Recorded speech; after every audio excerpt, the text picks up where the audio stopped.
know. I can't hear her. Archita? Hello?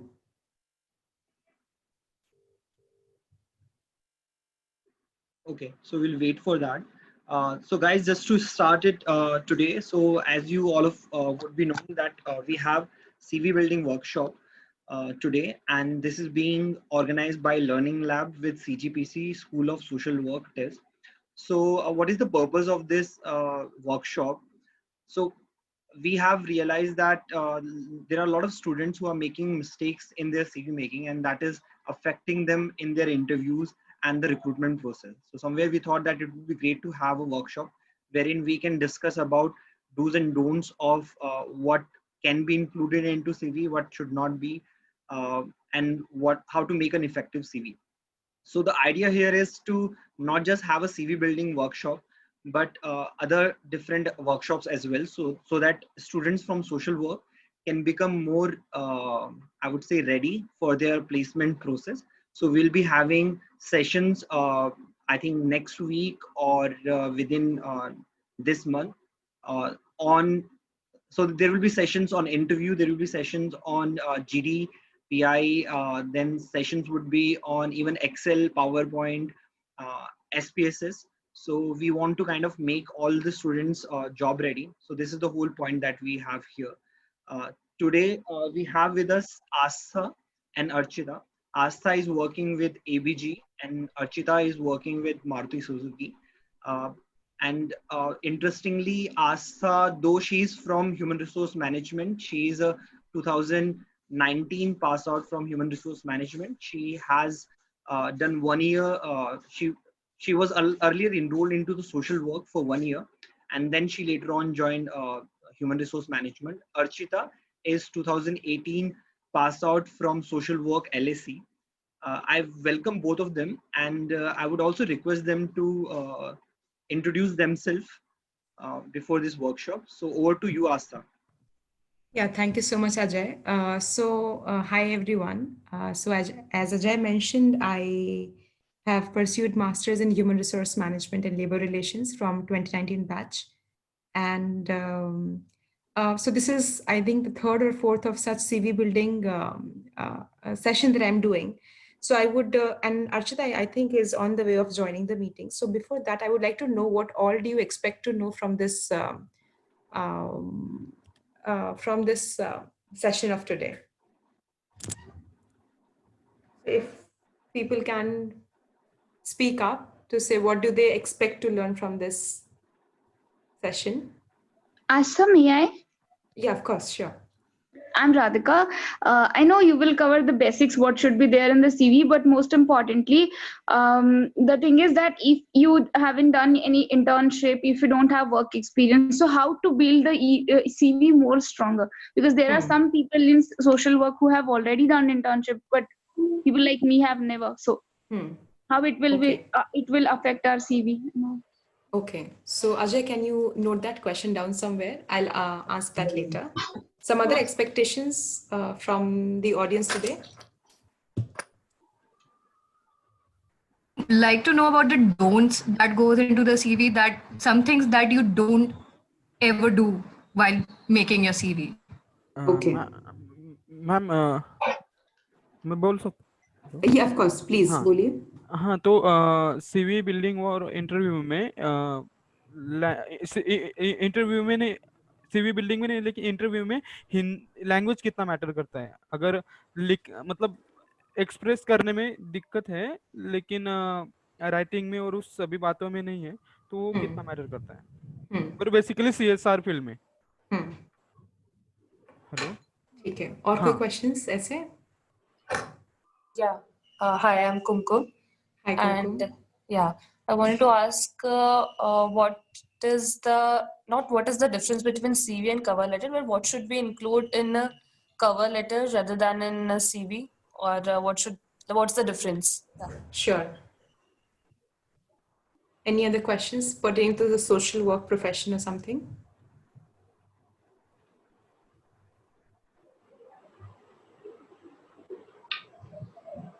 So Archita has joined us, and Archita will introduce herself after the technical glitches we faced together.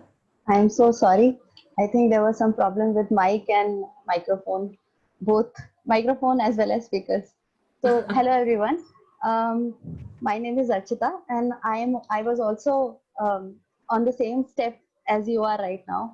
I am a social work pass out from 2018 batch, and I also attended a workshop, similar workshop on building CV and resume. Currently, I'm working in Maruti Suzuki CSR. And I'm I and my friend Astha here are there to help you in assisting in making this resume and CV. Yes, Astha, you can take over. So any questions otherwise, guys? Otherwise, we will go on with our presentation that we have for today. We can start. Okay, sure. So I'll share my screen. Is it visible to everyone? Yeah. Yeah. Okay. Yeah.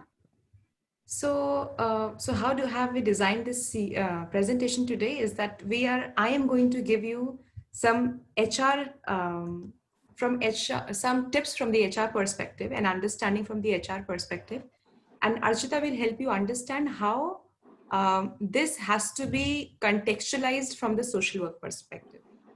Okay. So somebody asked what is the difference between a CV and a cover letter, and that is very much a part of our presentation today. So generally we confuse between CV, resume, cover letter. So in the first part, we'll try to understand the difference between these three, and then we'll try to understand how do we build a strong resume. In the second part, we'll see how to build a strong cover letter. And the various resources that will be shared after this session with you would include a good resume checklist, some cover letter templates, some sample cover letters, cover letter checklist, a word list that you can use to build your cover letter and resume, and finally certain articles, because I understand that as TIS students will love to read articles and research studies. So some articles which will help you develop a better understanding about it. So what is a curriculum vitae or a CV?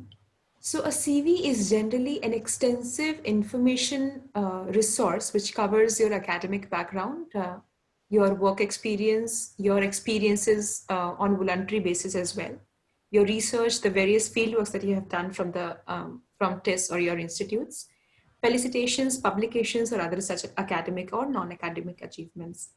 It also includes your intent to join whatever master's or doctor's program you are trying to apply for. So a curriculum vitae actually in reality is a 3 to 6 long pages document. And this is not generally what the companies that are coming to campuses are asking for, because this is a more extensive version of what they're asking for. It is used for example, if you go for an MPhil or a PhD or a postdoctorate, then you would use a curriculum vitae, which will be that long. It is used for more complex and specialized jobs. What companies are asking in our job placement is actually a CV summary. It is actually a 1 to 2 condensed form of the 5-6 pages of curriculum vitae, in which we're trying to cover the same things: academic backgrounds, work experience, technical work experience, etc., but in a more condensed form.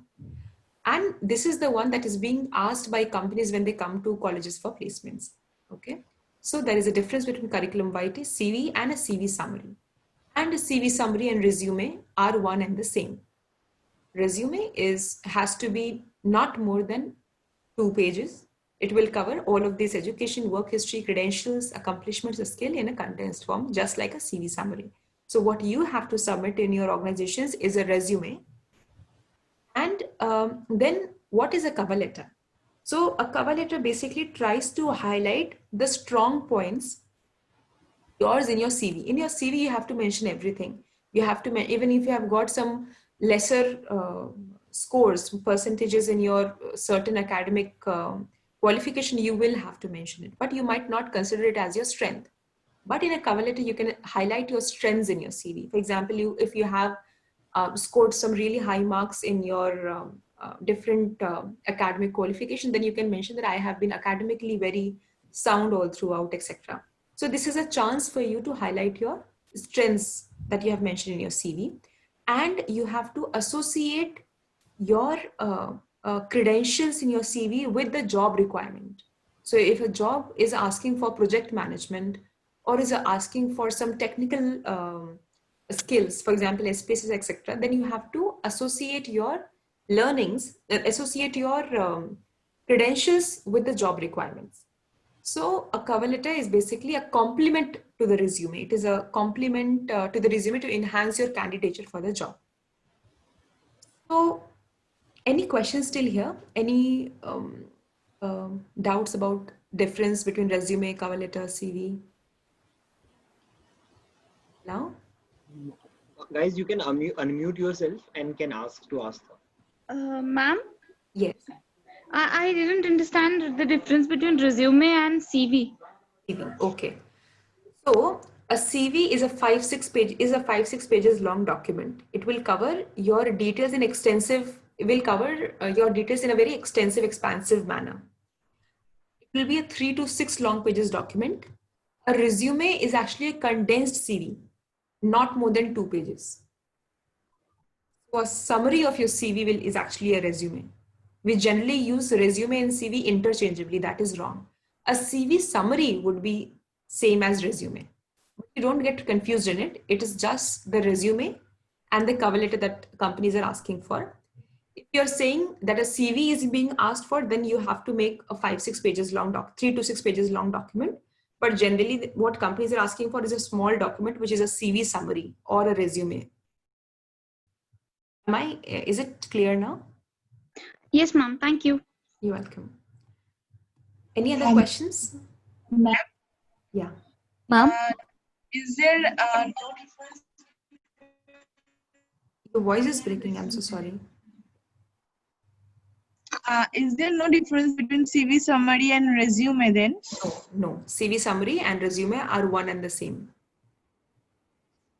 Okay. Ma'am? Hello? Yeah, please ask your question. Yeah. So can we say that cover letter and resume is the same thing? Because that also summarizes. No. So a cover letter is so a resume is a collation of your academic achievements, of your academic qualifications, your work experience, etc., in a condensed form. You have to write everything that you have done in those categories. A cover letter is made in context to the job you are applying for. If you are applying for 5 jobs, you have to make 5 cover letters. You will highlight your strengths in your cover letter. You will not cover all the points in your resume in your cover letter. A cover letter is actually a highlight of your resume. I'll show you a sample of cover letter afterwards, then I think it will be more clear. Okay. So a CV is a long document. Unless and until you're applying for MPhil, PhD, you don't have to submit a CV. It is only the resume, which is also called as CV summary, that you have to submit in your placement, in your college placements. And then a cover letter is there. Okay, I'll show you samples of both afterwards. So these are the various frequently used hiring approaches. So what happens that there is a CV or a cover letter that a company asks for. Then on the basis of that, they do some shortlisting and they select certain few people. They ask them to sit in a group discussion, and based on which they once again filter out some people and they conduct either one or several rounds of personal interview. So other than GD, they can have a written, for example, in this COVID era when you can't be physically present for a placement, they can ask you for a written ability test, they can give you assignments, they can give you certain other psychometric tests, etc. And I think on that part, Archita will be able to cover more on how it is there from the social work profession perspective. Yes, thank you, Astha. So as Astha has mentioned that, these are more frequent approaches with which you can apply for jobs. Now, from here, you will be applying for 2 types. There will be 2 processes that you will follow. One will be for on-campus jobs. The other one will be for off-campus jobs. Now, for on-campus jobs, majorly, these are the criteria with which organizations are filtering out the right candidate for themselves. So the first criteria many times the organizations have is based on the academic background. So the organization may have a specific requirement based on the academic background. So, for example, a graduate in social work can be preferred, or graduate in economic graduation can be preferred. So, like that, there are many times there are requirements of academic background. Then the next process will be, if you qualify that that filtration, then the second part will be you'll have to submit CV, resume, and cover letter. Mostly it is resume and cover letter. After that, many times there are the recruiters also have an ability test or a group discussion. So it can be both or single only. Ability test will mean you can have a there will be a assignment submission. So there might be a case study where you are supposed to submit where you are supposed to analyze a set of data for research specific jobs. For there are also cases where you have to write a particular an assignment to if they want to see that what are your writing skills. So like that, there are ability tests. The second part will be group discussion, and the next will be personal interviews. For off-campus jobs, similarly, usually there is not an academic background filtration. However, there is a filtration of CV, resume, and cover letter. And then further down, there are two more processes. One can be an ability test, which is similar to what we have on campus. Then there is a personal interview. Also, many times there are telephonic interviews, group interviews, panel discussions, and other items which are there for a filtration process. Then it is followed by personal interview. Mostly both the personal interviews are followed by HR interview, which includes salary negotiation. So you also need to prepare on what is your salary expectation from that particular job. There are some do's and don'ts. Be confident throughout the process. You all are graduating from an eminent institution, and we are highly valued out in the market. So be confident throughout the process. You're displaying your services to an organization, to an NGO, and I mean there is no point of worry. So be confident. Build your profile on Naukri.com or LinkedIn or even DevNet Jobs. So I think it is the right time to start building your profile, so that after 2-3 months when you will graduate, or after 6 months when you will graduate, you will be able to perform better, and you won't have to worry on specific details. One more don't restrict yourself while applying jobs to any specialization. Many times students from CODP, women's studies, or LSE will feel that we should not apply for this job, this is not specific to my my specialization. But if you feel that you are passionate towards a particular cause and it is in line with how you see yourself in future, apply. I've never seen any problem happening to specialization part. Utilize your network, speak to your alumni, speak to your family, friends, or anywhere, wherever you can, for jobs. Ask for referrals. It always helps. The next point will be, do your research on the organization. Many times, when we are applying for say 10, 15, 20 jobs simultaneously, it takes a toll, and it is also difficult to know each and everything about the organization, and we miss that. But it will show in the cover letter or the resume or even in the interview. So my suggestion is that you need to research and spend time on knowing about the organization, what projects they have, what kind of other things which are there on the website, because it always helps. Response timely, because it's a long process. Many times there are multiple, especially in off-campus jobs, there are multiple interviews, and there are multiple rounds on which we have to communicate on time, and other requirements which HR request from the organization. Timely response is the key, because it also leaves a good impression in the organization. And last, be patient. Don't worry. We all, I mean, you all will be placed after a few months of your course. Yes. I also applied through off campus. So be patient. Don't worry. If you Yeah. have- Yes. Do you have any questions for Archita at this point? Yes. So I wanted to ask that there are certain organizations which are like, for example, think tank and research-based organizations. So they ask for a academic writing sample. Hmm. So what about that?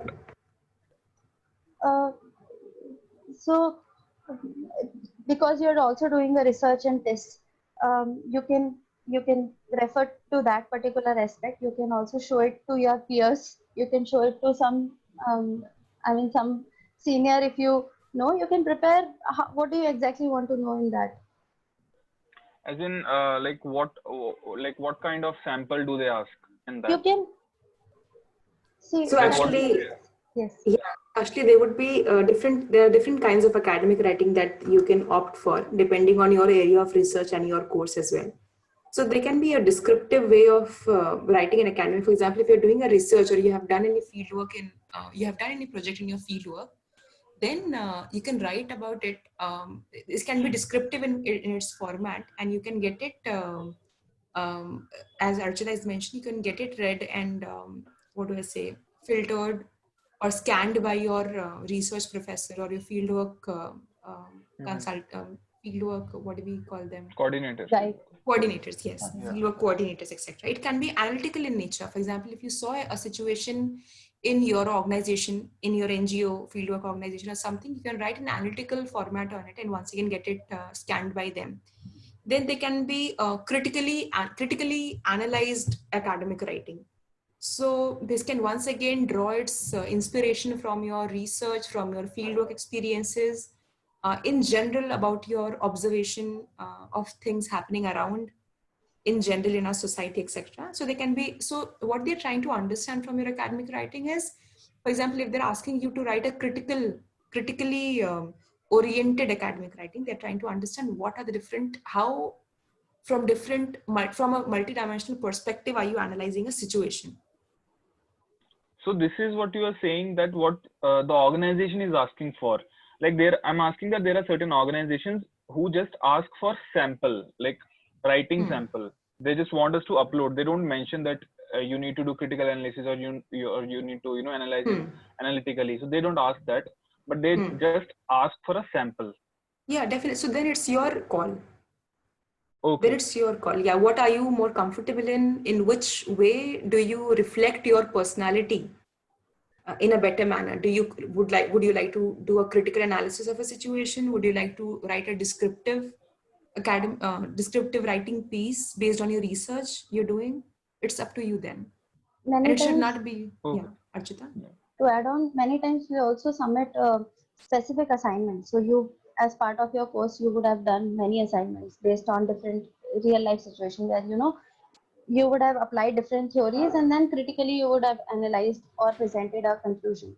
So we also submit, you can edit that assignment and present it in a more crisp way, and then you can submit an assignment as well.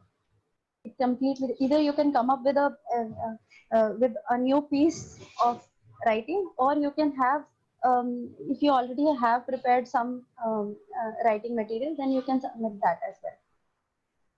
Thank you. Any other questions at this point in time with Archita? Yes. Asta, Yes, ma'am. so one question has popped up in the chat box. Is there any specific approach to apply for CSR jobs? Archita? Yes, so actually, definitely there are two approaches. One will be, there will be organizations who will come on campus, and then this process you can follow with, you be prepared with your CV, resume, and cover letter, and then follow the different group discussions and personal interviews. So this is one process. The other one will be, you can apply through LinkedIn. LinkedIn has multiple job opportunities. Also, I think when you will, when through the end of your course, there'll be many opportunities which will be coming through your network in TISS. So I received this particular job opportunity where I applied through our WhatsApp group only. So there will be many opportunities which through your peers you will get to know. My suggestion is that don't look at any opportunity with less interest. So always be enthusiastic and apply everywhere possible. Um, I'm sure you will be able to get through an organization. Also reach out to your alumni. They also help a lot in getting you placed. Any other questions? As of now, there is not any question. You can proceed. Okay, sure.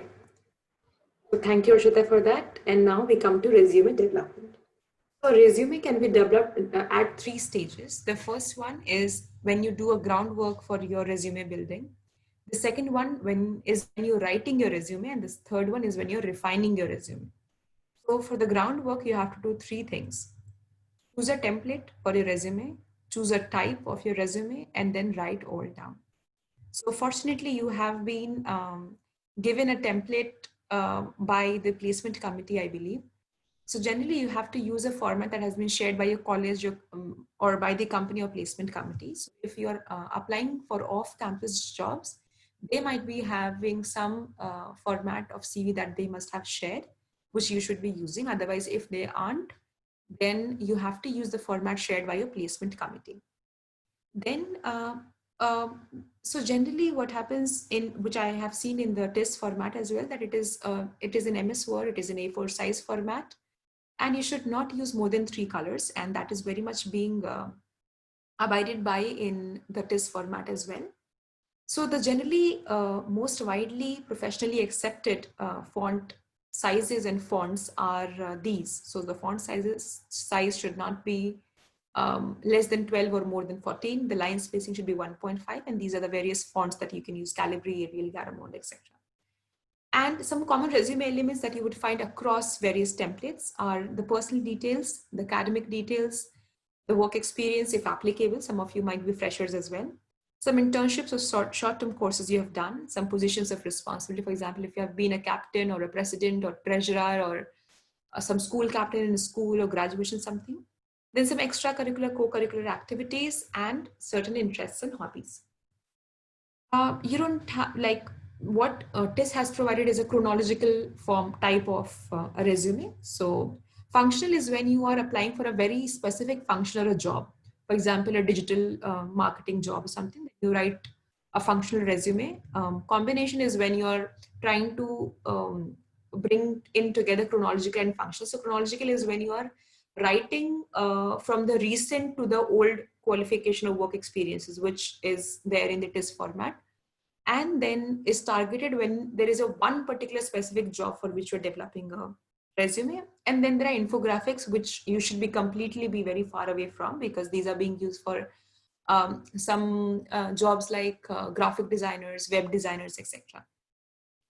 So you don't have to choose a template, you don't have to choose a type, because that is being provided to you by the by college, by the placement committee. What you have to do is the third step: write all down.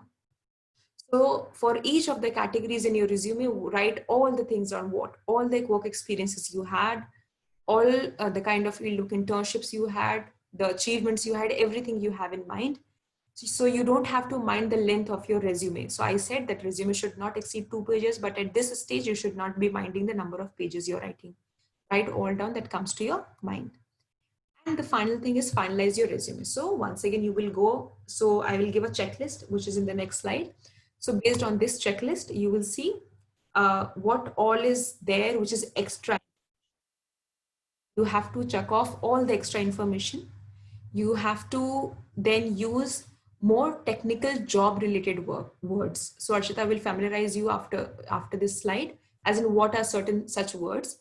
So you have to use more technical words related to social work profession, and you have to remove all the information which you find irrelevant now.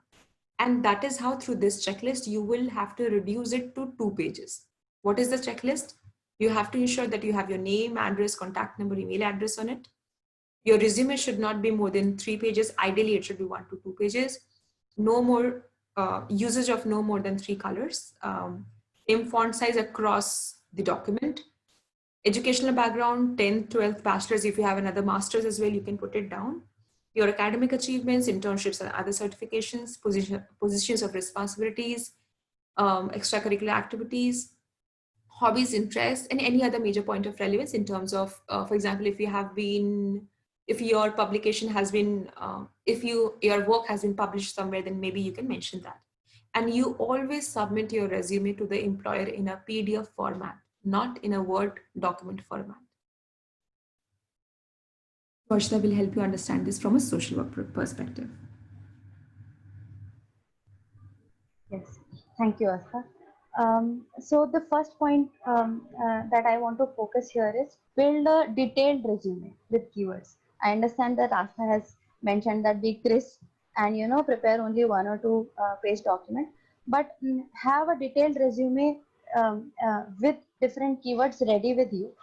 After that, whenever you are applying for any particular job, do the research, know about the organization, know about the job description that the organization is offering for the position, and then change and highlight your experience based on the job description.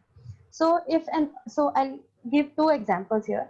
If there is an opening based on which is in the research form, then in that case you'll have to highlight your thesis, you'll have to highlight your qualitative, quantitative, mixed method research, or any other details like you're good at research design, data collection, data analysis. You will also mention the tools like which you are well versed with, or like Atlas TI, SPSS, Stata, and R. So like that, you have to customize your resume for every job that you apply to. Having a detailed resume will help you customize it in a short period of time every time. So the other can be if you're applying for a corporate social responsibility in a corporate social responsibility department in an organization, or even in an NGO, then you have to highlight your fieldwork experience, block placement, your project management understanding based on the courses that we have. You can also mention that you're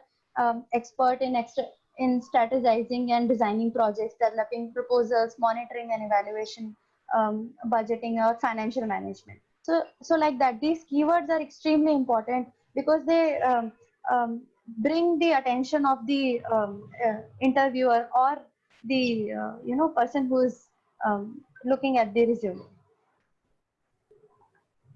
Any questions at this point with Archita? So one question has popped up, but not related to this. So can No we problem. take it Yeah. now or okay? Let's take it now. So Harshal is saying TIS has so much diversity in terms of streams we come from.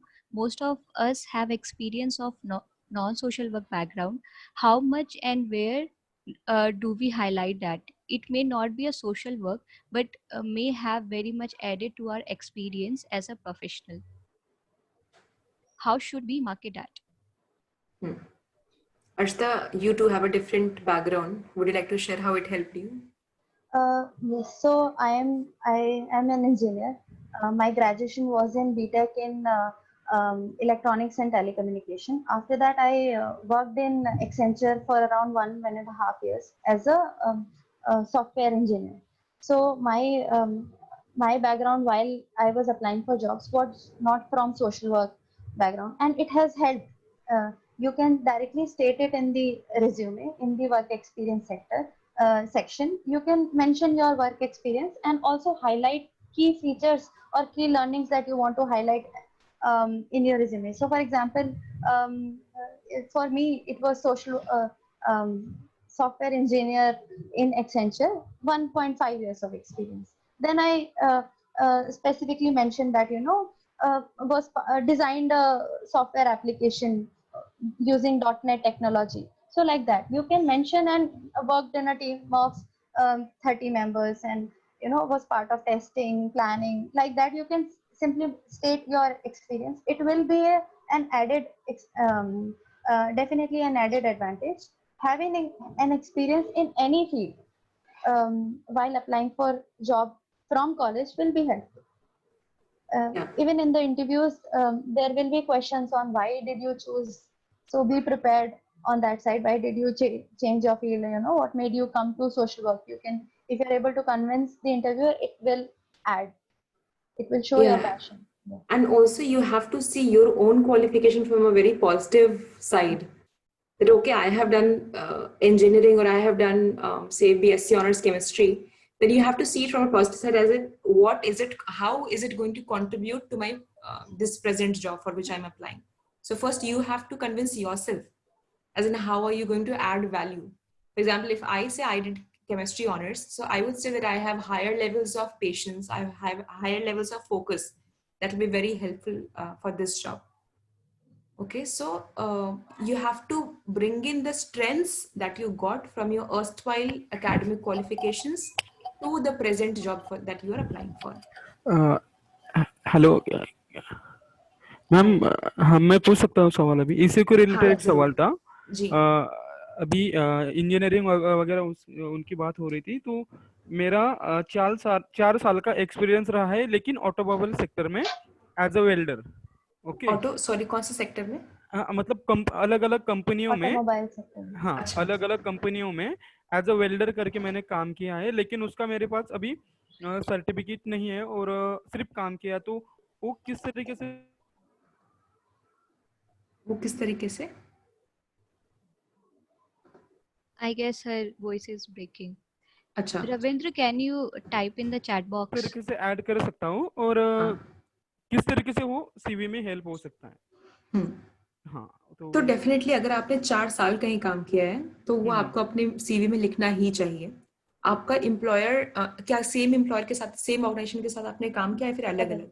नहीं, अलग अलग। मेरा ITI हुआ था मेरा 1 साल का, उसके बाद में मैंने अलग अलग कंपनियों में 6-7 महीने काम किया था एज अ कॉन्ट्रैक्ट बेस, क्योंकि वो पूरी फील्ड। इसमें आइडियली क्या करना चाहिए कि आपको एक एम्प्लॉयर से सर्टिफिकेट लेना होता है वर्क एक्सपीरियंस का।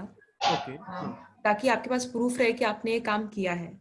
अच्छा, ये आइडियली वो होना चाहिए। मतलब अगर आपके पास नहीं है तो मे बी आप ट्राई कर सकते हैं उनके साथ कॉन्टैक्ट करके फिर से वो सर्टिफिकेट लेने का।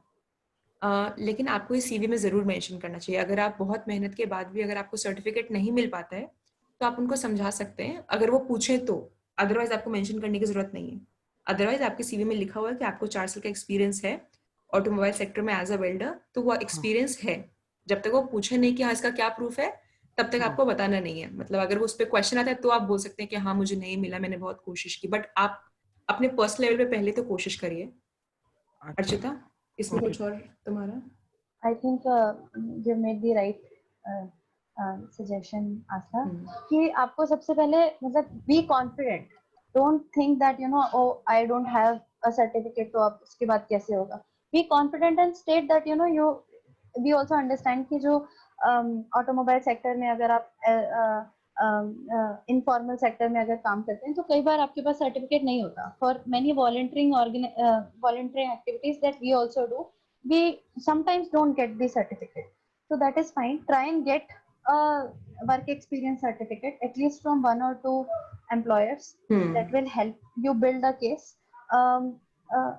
Also आप इसको prepare कीजिए कि how can you you know present this experience in a positive way, and you know bring out the aspects that you learned on field in your resume, as well as for example you know working with different stakeholders, like that you can mention. But अगर 1-2 certificate मिल जाए तो आपका जो अर्चिता कह रही है वो आपका केस स्ट्रांग बिल्ड कर देंगे for the interview.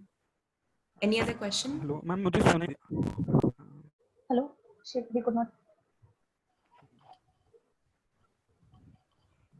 Hello. Yeah. There is another question in the chat box. The question from Ashla is like, how do you feel about adding a passport size photo on the top right of the resume? Is it I see it fairly common, but is it relevant? So पहली बात तो the first thing is that in case it is not present in your template, Ajay, is it there in the template? I don't think so, in the TIS template. No, it's not there. It's not there. So you have to follow your template. If it is not there, you don't have to put it, because this is from the placement committee thing. But if you're, in case you're applying for off-campus jobs, then putting a photograph doesn't actually give you any advantage or disadvantage, is what I feel. It doesn't actually. Arshita, what do you think as per your experience? From an HR perspective, I don't think it gives much of a value addition or something. Arshita? I actually had one picture in my resume. However, overall, it should not have any impact. If it is going with the, so if you are building a resume which is, graphically looking pleasing, then and you feel that there is a place for your, there are templates available over internet, and if as part of your template you require a picture to be placed, you can, but it should not make any difference. Yeah, it doesn't have any positive, negative impact. Okay, so we'll move on from here. So now we have done our resume writing in 3 phases: the groundwork for resume, the resume writing, and resume refining. And now we've come to cover letter. So what is the purpose of a cover letter? I'll once again repeat. In a CV, you're writing as per various categories. You have categories of professional achievements, academic achievements, extracurricular activities, academic qualifications. However, a cover letter is actually a letter in which you have the liberty to highlight your strengths as per the job requirements. So firstly, it reflects a good match for the job through the information you are providing in a cover letter. And henceforth, it helps in developing a good impression on the employer. The next is what are the major elements of a cover letter? Personal details, receivers details. So I'll cover this using the sample. And then finally is the cover letter writing. So here is a cover letter. So as you can see, it is in letter format. It has to be in letter format. The first one is personal details. You'll put on your details. For example, here the name is written, the email and the mobile number. Then the receiver's details. For example, if you're sending to some XYZ company, then the person's, generally it should be the CSR departments for whatever department you are sending it to, and the HR, you can send it to HR as well. The date, the subject line, the salutation, and the introduction. So here it is written, please consider my enclosed resume and credentials as my application for the post of account executive at your reputed company. I found this job through Indeed job board. I am a final year student of BCom in the Department of Commerce, Allahabad University. My coursework and past experiences have developed me to become a qualified candidate for the position of account executive. So the person has given a basic educational qualification background. And then in this sentence, he has mentioned how he is a qualified candidate. So this is how a cover letter is different from a resume. You can't mention in a resume that you are qualified. You think that you are a qualified candidate for the job, but here you can. Then the person is highlighting his skills. Once again, this is not a thing that you can highlight in your resume, but in your cover letter. You cannot mention qualities here. So it's quantitative, statistical, analytical, accounting, technical, and problem solving skills, and some other skills like motivation, academic experience, bilingualism, financial knowledge, professional demeanor. So this is not what we find in a CV. And this has to be a major element of a cover letter. Then the person goes on to highlight the experiences they had. So what is the job here? The job here is of the account executive. If you can see here. Yeah, so the job here is of the account executive. Next is highlighting skills. So here the person has highlighted the skills. Next, the person is highlighting work experiences. So for account executive, what the person did is that the person tried to map what experiences hold importance to the job for which the person is applying, and he or she has mentioned accordingly here. And next one is the closing paragraph, in which once again he's saying that that she has done a 2-month internship at a company, and then what she learned here, the strong relationship cultivated with clients, team members, and upper management helped me learn about teamwork, efficiency, etc. My resume will provide additional details of my accomplishments. So this is how the person is once again emphasizing on the fact that she is a good fit for the job, as she has got the required professional and personal qualifications and skills for it. Quick tips: you don't have to make a cover letter which is more than 1.5 pages. It is just a letter, same font size and font across, not usage of more than 1 to 2 colors. Read the job description thoroughly before writing a cover letter, because then you'll be able to match your skills with the job requirements more nicely. Every job should have different cover letter. For example, if you're applying for 5 jobs, they have slightly bit different kind of job requirements, and henceforth your resume, your cover letter should be made differently. Include skills and experiences as per job profile. Use action verbs. Ensure to include your personal details, and of course, you have to send your cover letter as well in PDF format. Archita? Yes, thank you, Astha.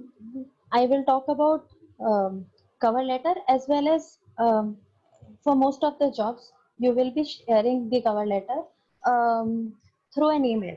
So one of the major aspect that I want to talk about is the subject line of that email, which should be standard. So usually in the job description, it will be mentioned that, you know, send your resume and cover letter with this subject line to this person.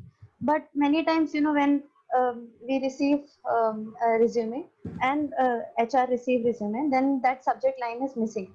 So because while, you know, the recruiters will have a filter in their inbox, and they will type that standard subject line, and if your resume or your cover letter is not your email doesn't pop up with that filter, then it will be difficult. It may sometimes become difficult. So always maintain a standard subject line. Also mention specific position which was advertised in the job description, and the reference number for that job that you are applying for. This is also specific to off-campus jobs. Address your letter to a named individual or a team which was mentioned in the job description. Having common name like whom, common standard like whomsoever it may concern, or dear sir, dear ma'am, it doesn't leave a good impression on the receiver. Then always prepare a cover letter and always edit it with each and every for each and every job application.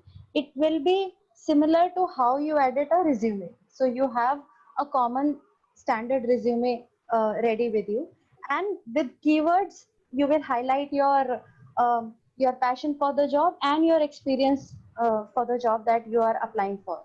Similarly, you should also always edit and prepare a particular cover letter for a particular job to gain that attention. And remember that, you know, cover letter may not get you a job, but it can get you rejected, because when a recruiter is looking at, you know, cover letter and resume, definitely the focus is on resume. But if you have made some mistake on cover letter, or if it is not aligned, then it may, you know, lessen the interest of the recruiter. Asta, would you like to add?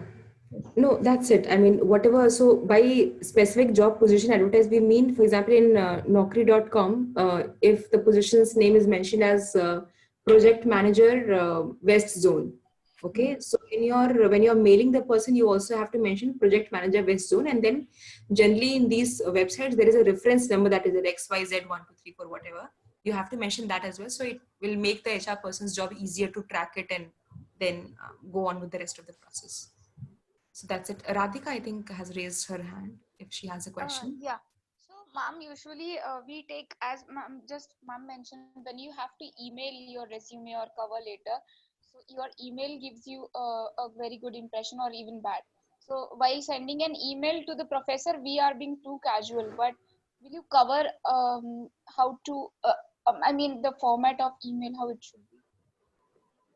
It should be, first of all, very simple and concise, because the lesser, the more impactful words, like you should come to the point. For example, if you say, dear sir, madam, I would like to, so I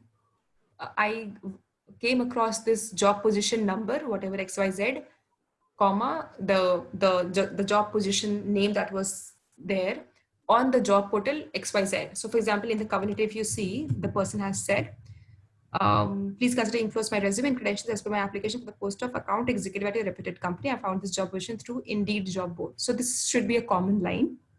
And then you should say that I extend my candidature for the same job and would highly appreciate being given an opportunity to get interviewed or for a further process by the concerned team. And that is all. I mean, you don't have to make it an extremely verbose mail. Very concise, to the point. Attach your resume and cover letter. Thank them and definitely provide them in the salutation, in the signing off part. Here, you have to mention your phone number, you have to mention your email ID, your course name, your college name, so that in case they're interested, they can contact you very easily. How did you mail them when you were applying? It was in similar lines, Asta. The mail obviously will come from the parts of cover letter, like you have rightly mentioned, that simply state please consider my enclosed resume and credentials and how you got to know about this job. Many times, so I will go off track now. There was a question asked on, how should we apply for CSR jobs? There are, I think, many ways.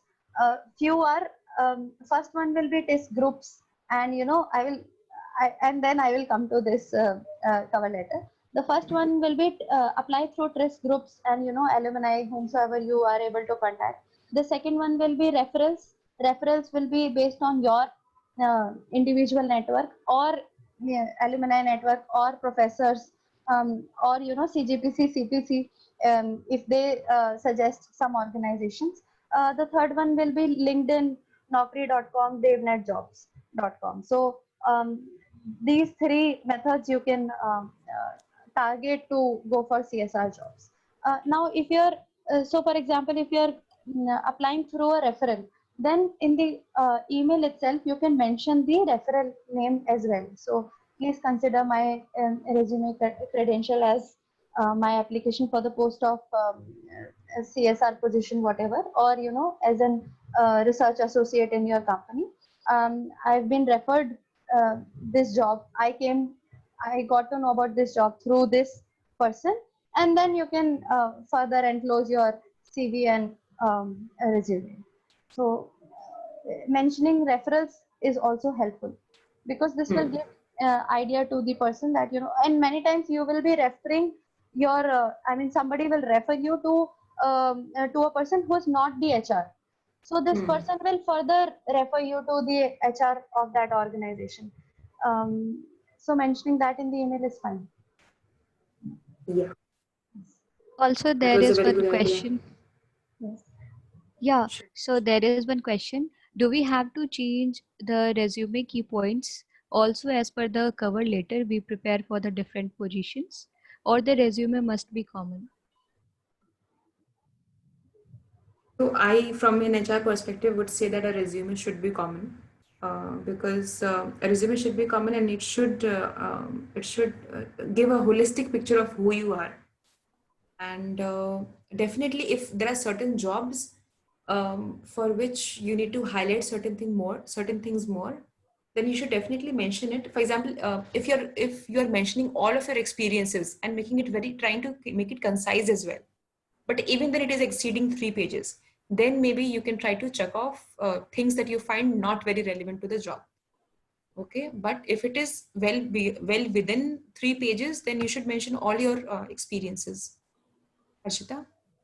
I think earlier this question is coming from the earlier statement which we made, where I was mentioning that you should make a standard resume and then, edit it based on every job application that you apply. What I meant was that for your experience, so there is one job title or, title of that particular item which you want to state. So for example, did research or research topic this, and then you will explain you will also further add 2 or 3 more points to the to that, mentioning data collection process or research design, well versed with data analysis or report writing. Like that, you will specify. So for all the jobs, my personal experience is that you should edit it, because highlighting specific key features of that particular job it will be based on job description.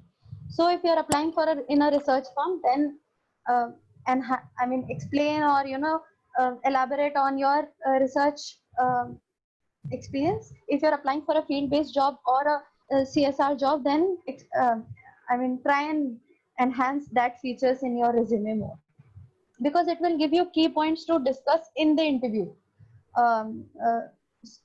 Yes. Yeah, I think Archita's approach is very correct. So in conclusion, write a standard resume. If similar jobs are coming, submit the same one. If a more specialized one or a more research-oriented job is coming your way, then highlight, then you can definitely customize it. So customizing it will be on your part, will be your personal call. And then we come to the key tips.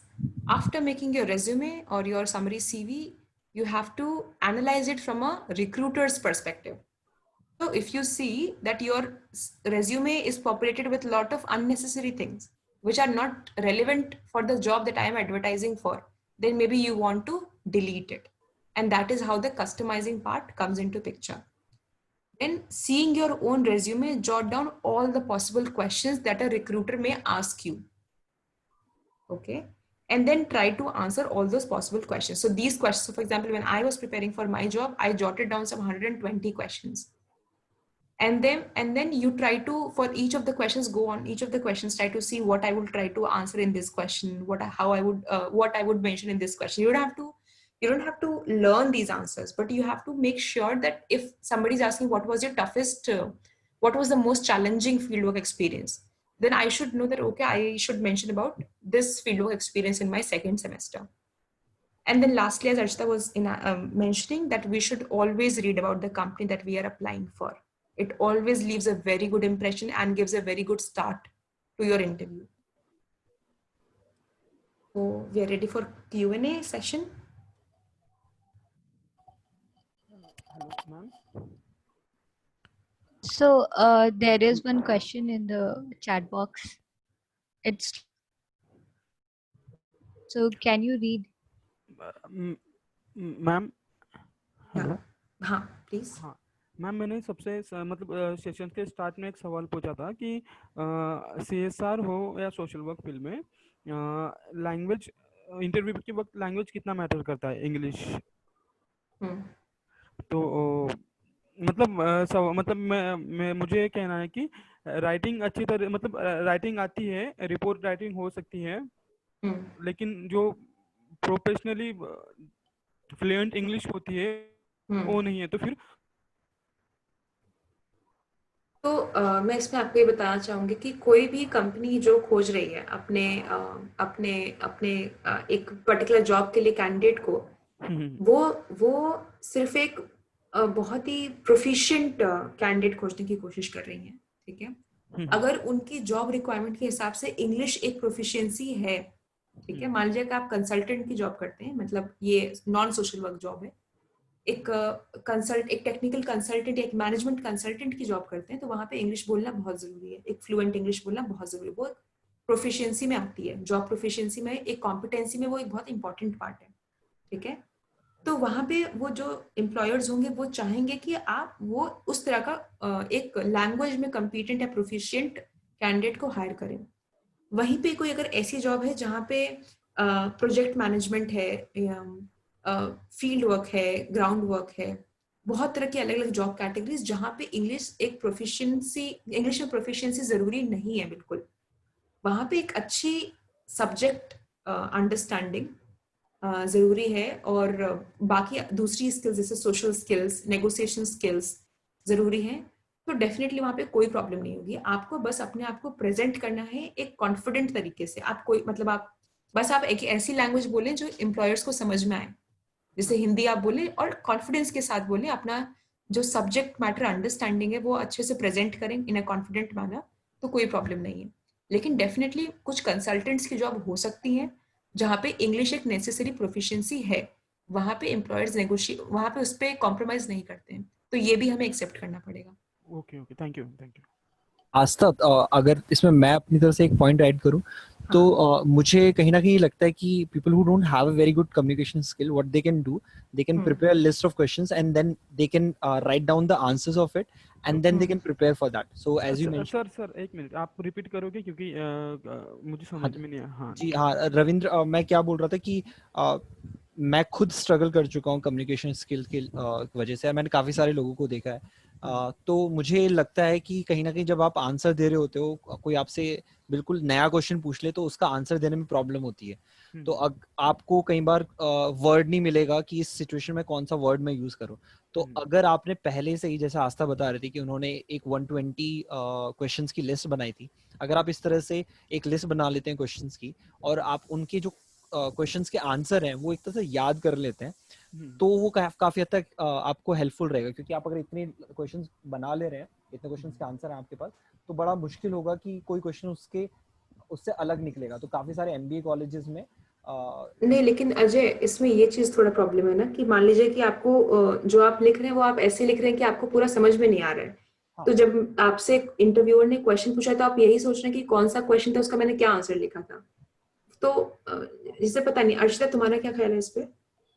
मुझे लगता है कि definitely prepare करना questions की list और उनके answers पहले से हेल्प करेगा।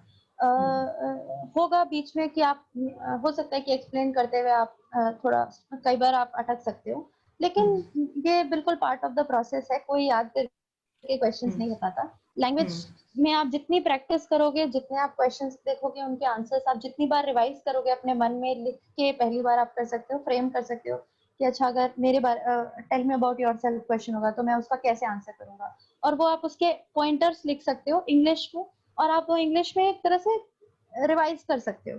जब आप प्रेजेंट करोगे, आप हिंदी और इंग्लिश या जो भी आपकी नेटिव लैंग्वेज है वो और इंग्लिश दोनों में बोल सकते हो। मोस्टली इतना फर्क नहीं पड़ता। डेफिनेटली जहाँ रिक्वायरमेंट है वहां पे डिफर करेगा, but otherwise you can be confident. हाँ, तो मतलब रविंद्र आप उसको याद करने की कोशिश ना करें। वो जैसे अजय और अर्चिता मेंशन कर रहे हैं कि वो पॉइंटर्स आप बना लें सारे क्वेश्चंस के, कि अच्छा अगर मुझे मेरे बारे में पूछा गया तो मैं क्या क्या बताऊंगा, या फिर मुझे अगर इस फील्ड वर्क के बारे में पूछा गया तो मैं क्या क्या, वो पॉइंटर्स बना लीजिए। फिर उसको अपनी हिंदी लैंग्वेज में और इंग्लिश लैंग्वेज में मिला के आप उसको एक कॉन्फिडेंट मैनर में बोल सकते हैं। Okay okay, thank you ma'am, thank you. कोई और question? Yeah, so there is one question in the chat box that someone went through the sample resume where she found that the internship position and its details are mentioned on an output basis. For example, there was one organization where the person has mentioned 17 to 18 positions are explained as formalized, 12 workshops, and prepared 4 modules on CSA and gender equality impacting 450 plus students. So she wants to ask whether we need to mention in numbers and output, and sorry, and also which is more relevant in the CV for the development sector. So I believe the focus should be more on process. I mean, definitely if there are some very good numbers that you have organized some 25 workshops, then it should be a combination of the process and the output, not exact, because it doesn't matter to me how many workshops you organized in XYZ company. That was not my company. What I am focused on was what was the process you followed. So you can say that conducted primary research and analyzed data using SPSS for data collected during 20 workshops conducted in XYZ organization.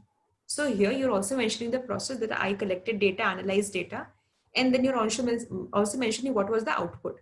So a combination of both would be a good approach. Because just being out, if you're just telling me numbers, I don't understand you as a candidate. I understand that you can drive numbers, but what if but I would also like to hire a candidate who has good project management subject matter knowledge. So a combination of both would be a good approach. Ma'am, I have a question. Yeah. I asked in the beginning of the session, if you don't have the internship or work experience, does it affect your CV? If you don't have an internship experience? Yeah, or any kind of work experience, internship. No, it does not. Even I didn't had any work experience when I applied for jobs. So then you have to expand on your information that you're giving about your fieldwork internships, about your field works that you have done. It's completely fine if you don't have a prior work experience or internship experience. Thank you, ma'am. Welcome. Also, one question was asked in the beginning that if someone has done work in the past but does not have the certificate of it, then what? So I think we answered that question in a detailed discussion. That first of all, you should try to get an employer certificate. If not possible, you should definitely mention it in your CV, but also be ready to support it based on your learnings you learned from these jobs. And you should mention it in your resume and be ready with the things that you learned out of it. And I think it also depend upon the placecom as well, whether they would allow it and different Yes. rules that they might be having. Yeah.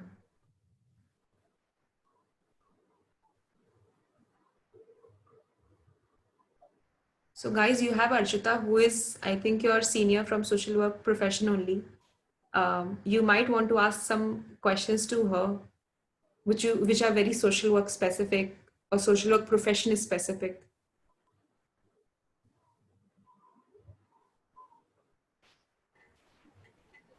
Any questions? I have a question. Yes, So ma'am. what usually happens in the ability test? Okay. So ability test, as you can see, it's a generic term. Based on the organization that you're applying in.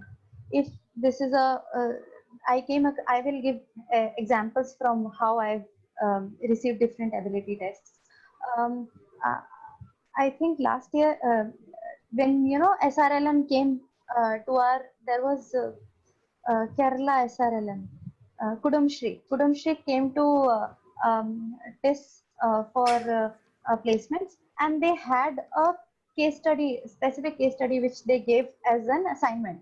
So they shared it with all of us, and we had to prepare.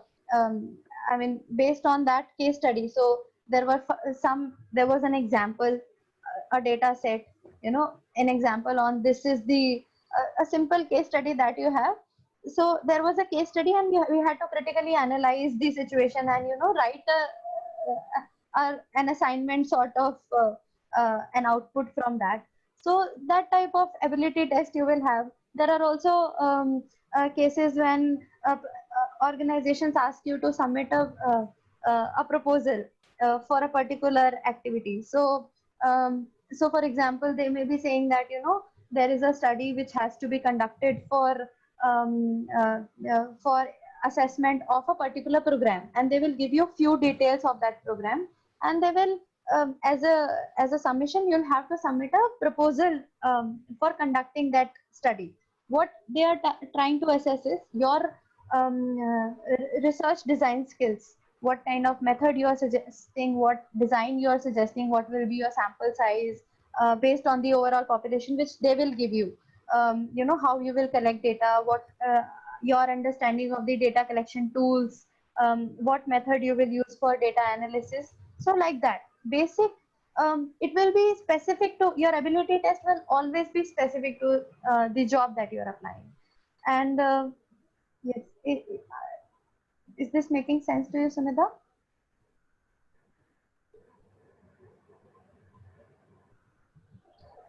Yeah, it made sense, a lot of sense to me, Archita. So I Yes, think, yes. Thank you. If there are not any questions, we may close the session. Last call for questions, guys. Ma'am, I have a question. Yeah. Yes, so is there any difference in recruitment process of CSR and grassroots level organizations or NGOs? Yes, Asta. there is no difference, Rahul. When we look at CSR, definitely it is in a corporate setting, so it is different from a grassroots level organization. But I mean, frankly, I don't see it as different. There are CSR departments in organizations which are extremely lean. So there will be only 2-3 members in the CSR department, and they will be, so it's like a small organization in itself, right? Who are implementing development projects. Even if the overall organization is a business entity who's making profit, who is a profit making business entity, but the CSR department will be running on its own. If you see the CSR law, my suggestion will be, you should be well versed with the CSR law as well. If you are applying for CSR positions, it helps in the interview. And if you see the CSR law, there is a legal requirement to have directors, to have few directors in the CSR committee. There has to be a CSR committee, and you should have a few directors in the CSR committee. Director should be either MD or CEO of the organization, and there can be an additional outside directors, independent directors as well. And that committee forms a CSR policy. Now, this policy is similar to the vision and mission, and the strategy of an NGO. So the policy will contain documents like where all we will implement CSR projects, where all we will, what kind of projects we will implement through this particular, through this CSR agency, and things like that. So there can be key thematic areas where CSR decides to work on, like water, sanitation, education, health, and then there is a team who is implementing these projects. In an NGO, if you see, NGO will also have a vision, mission statement, the problem statement that they are working on, their key focus areas, and they have a team who's, even if they are legally different entities, but they also have a team who's implementing these development projects. Now, if you are applying for a CSR position, which is where the organization is huge, then the overall organization recruitment process will be followed. For example, if you apply for PSUs, many times the PSU will have a standard process of having a written exam, and then having interviews. There will be a minimum qualification details which will be needed. So that is one process. However, mostly in other CSR organizations, private organizations like HCL Foundation, like Maruti Suzuki India Limited, it is similar to applying for any particular job in a professional setting. You send your resume, CV resume. If there is a GD process or an ability test. In my case, there was none. Then there is a personal interview, and after that there is an HR interview. If you clear So the process will remain the same. Your experience as a candidate might differ because a larger organization might have it in a more streamlined manner. A smaller organization might not be able to organize it that well. So your experience might differ, but the process remains the same. Any other questions? Or if the moderators can pick any questions which is very repeated in the chats, then we can answer that. And then I think we are over with the time. We'll close it. I guess all the questions has been answered. So I have my personal question. So in my area, I have been working with the slum childrens for their education and overall development. So I just wanted to know how and where to mention this, because this organization has not been registered yet and we are in the process of it. So yeah, wanted insights on it. So what did you do with the slum? You taught them, you educated them, you were in the. How did you work with the slum children? Yeah, so we have identified one area and we have picked those children, and we are providing them the education and also like overall development. We also focus on their like physical strengths, mental strengths. So for that, we are providing them the training, karate, and then we are organize. So We you also can, teach them the life skills. yeah, so you can So mention it how and as where to mention this? you can mention it as voluntary community work that you're doing. You don't have to mention if the organization is not registered, then actually there is no organization because legally there is no organization that is existing. So you can mention it as voluntary community work that you're doing. Arshita, how can she further enhance it?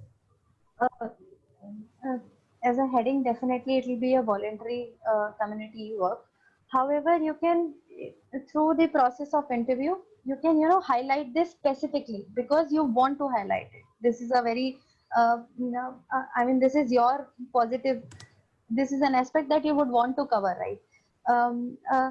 In the resume, you can mention that, organized and working closely with a group of these many children, and and then you can list down the activities that you are doing. So that is how it is. You can find creative words.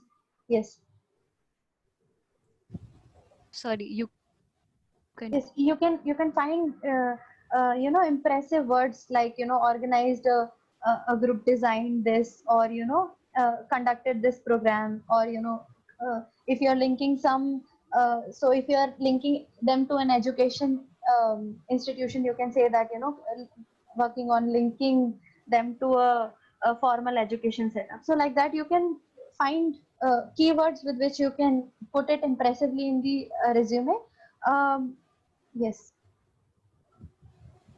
So this will come in which section? Whether the like extracurriculars or like that? Like it's not the part of internship or the field work then.